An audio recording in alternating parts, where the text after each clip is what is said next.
Mary Poppins, Chapter 2, The Day Out.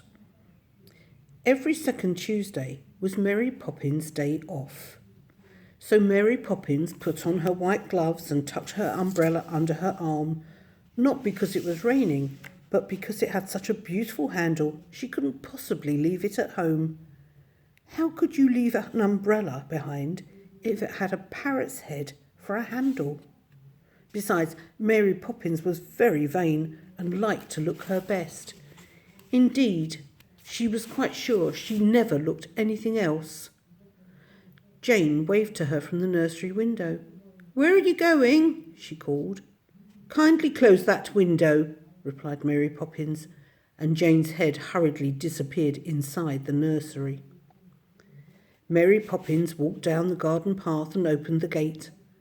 Once outside in the lane, she set off walking very quickly, as if she were afraid the afternoon would run away from her if she didn't keep up with it.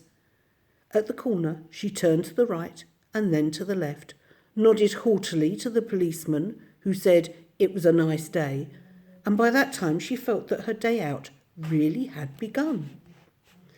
She stopped beside an empty motor car in order to put her hat straight with the help of the windscreen in which she was reflected, and then smoothed down her frock and tucked her umbrella more securely under her arm so that the handle, or rather the parrot, could be seen by everybody. After these preparations, she went on to meet the matchman. Now, the matchman had two professions. He not only sold matches like any ordinary matchman, but he also drew pavement pictures as well. He did these things turn about according to the weather.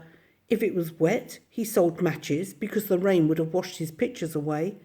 And if it was fine, he was on his knees all day, making pictures in coloured chalks on the sidewalks, and doing them so quickly that often you would find he had painted up one side of a street and down the other, almost before you'd had time to come round the corner. On this particular day, which was fine but cold, he was painting. He was in the act of adding a picture of 2 bananas, an apple, the head of Queen Elizabeth, to a long string of others, when Mary Poppins walked up to him, tiptoeing, so as to surprise him. "Hey," called Mary Poppins softly. He went on putting brown stripes on a banana and brown curls on Queen Elizabeth's head. "Ahem," said Mary Poppins with a ladylike cough. He turned with a start and saw her. "Mary!" he cried, and you could tell by the way he cried it that Mary Poppins was a very important person in his life.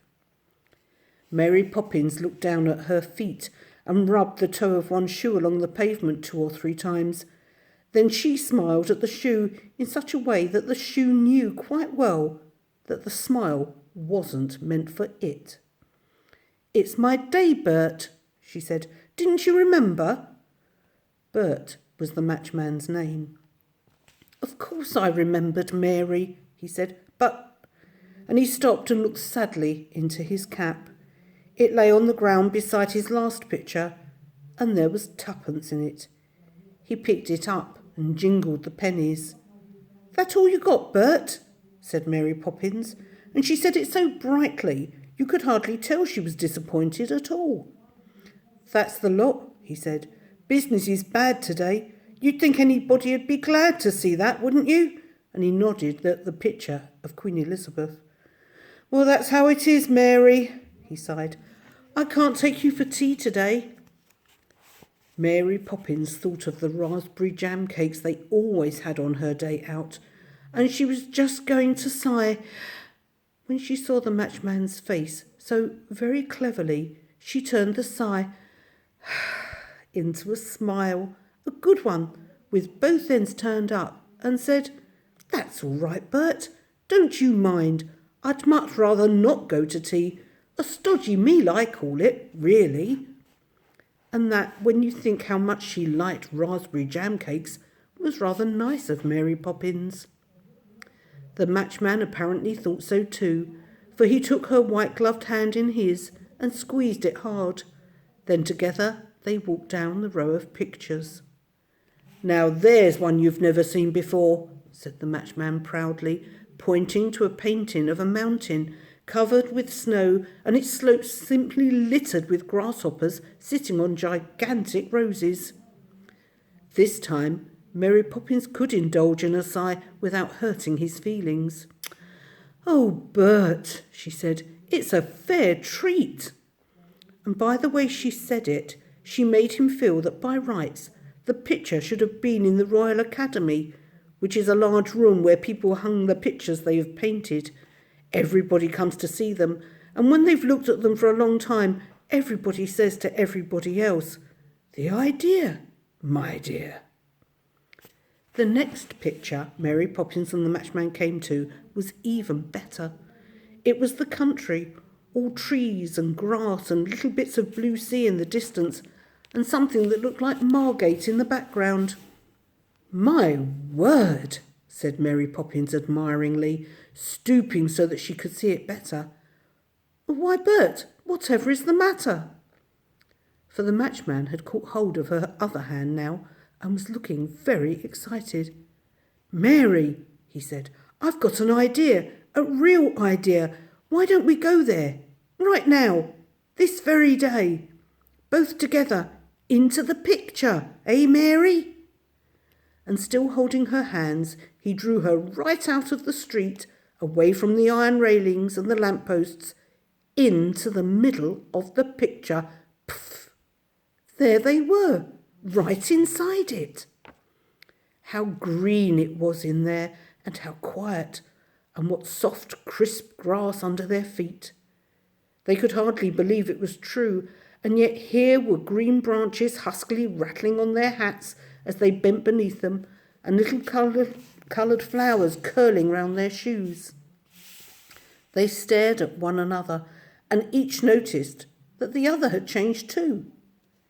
To Mary Poppins, the matchman seemed to have bought himself an entirely new suit of clothes, for he was now wearing a bright green and red striped coat and white flannel trousers, and best of all, a new straw hat.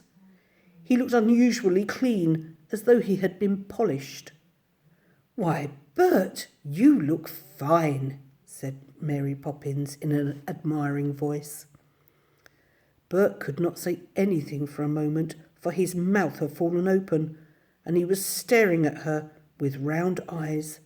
Then he gulped and said, "Golly!" That was all. But he said it in such a way and stared so steadily and so delightedly at her that she took a little mirror out of her bag and looked at herself in it.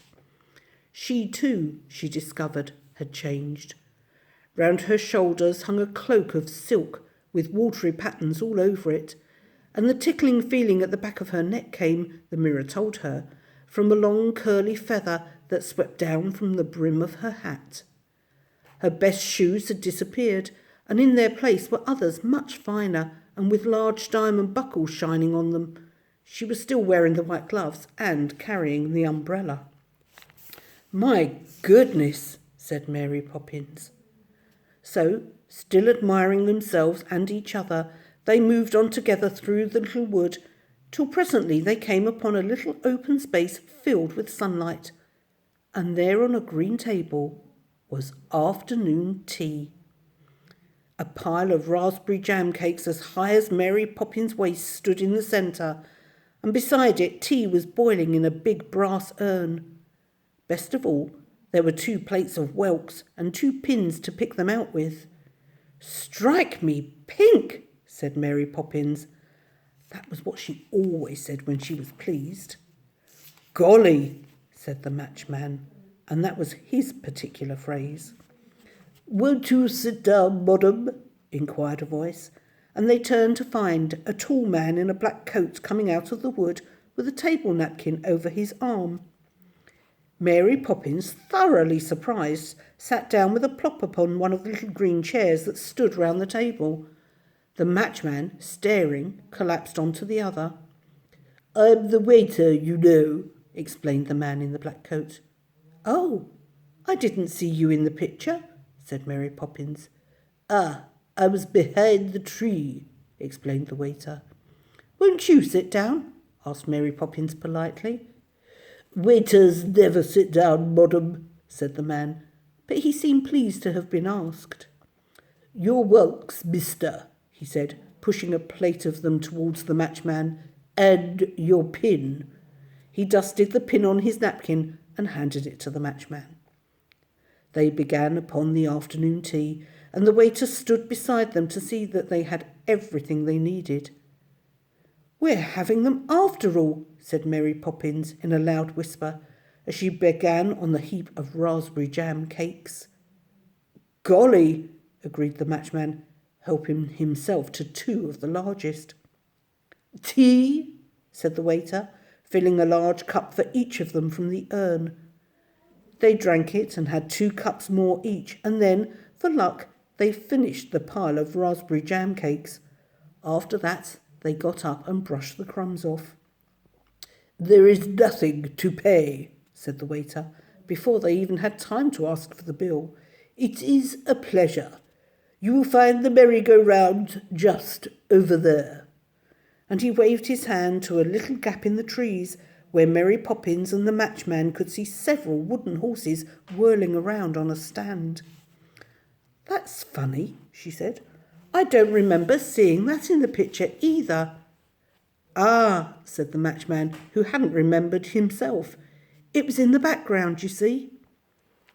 The merry-go-round was just slowing down as they approached it. They leapt upon it, Mary Poppins on a black horse and the matchman on a grey. And when the music started again and they began to move, they rode all the way to Yarmouth and back, because that was the place they both wanted to be. When they returned, it was very nearly dark, and the waiter was watching for them. I'm very sorry, mister and madam, he said politely, but we have to close at 7. Rules, you know. May I show you the way out? They nodded as he flourished his table napkin and walked on in front of them through the wood. It's a wonderful picture you've drawn this time, Bert, said Mary Poppins, putting her hand through the matchman's arm and drawing her cloak about her. Well, I did my best, Mary, said the matchman modestly, but you could see he was really pleased with himself indeed. Just then the waiter stopped in front of them, beside a large white doorway that looked as though it was made of thick chalk lines. Here you are, he said. This is the way out. Goodbye, and thank you, said Mary Poppins, shaking his hand. Madam, goodbye, said the waiter, bowing so low that his head knocked against his knees. He nodded to the matchman, who cocked his head on one side and closed one eye at the waiter, which was his way of bidding him farewell. Then Mary Poppins stepped through the white doorway, and the matchman followed her. And as they went, the feather dropped from her hat, and the silk cloak from her shoulders, and the diamonds from her shoes. The bright clothes of the matchman faded, and his straw hat turned into his ragged old cap again. Mary Poppins turned and looked at him, and she knew at once what had happened. Standing on the pavement, she gazed at him for a long minute, and then her glance explored the wood behind him for the waiter. But the waiter was nowhere to be seen. There was nobody in the picture. Nothing moved there. Even the merry-go-round had disappeared. Only the still trees and the grass and the unmoving little patch of sea remained. But Mary Poppins and the matchman smiled at one another. They knew, you see, what lay behind the trees.